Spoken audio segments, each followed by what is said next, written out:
1, 2, 3, 4, 5, 6, 7, 8.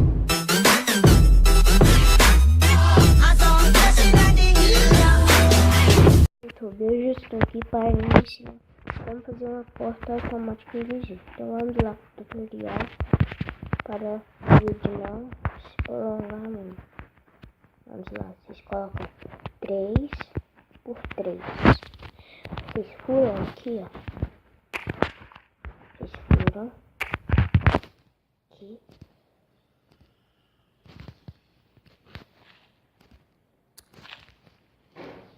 Aqui vocês colocam um redstone, ó. Aqui vocês colocam a porteira.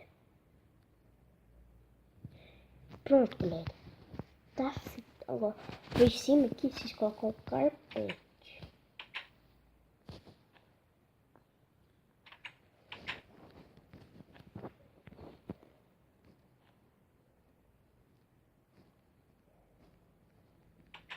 É meio difícil colocar o carpete mesmo. Vocês tentam aí, ó.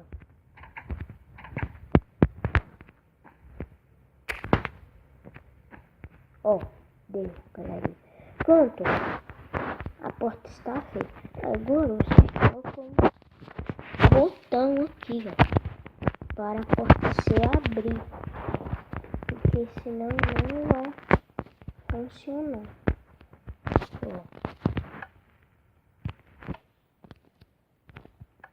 A levinha também,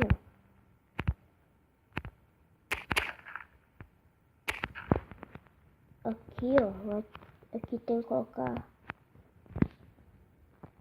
redstone também, ó. Aqui, ó. Para abrir a porta. Esses tampões aqui, pronto. Tá feito, galera. Aqui vocês... Não. Lembrando, o mobs não passa nessa porta. Eles não dá conta de passar. Essa porta é muito fácil, galera. Então é isso, galera. Esse foi o tutorial de hoje. Então,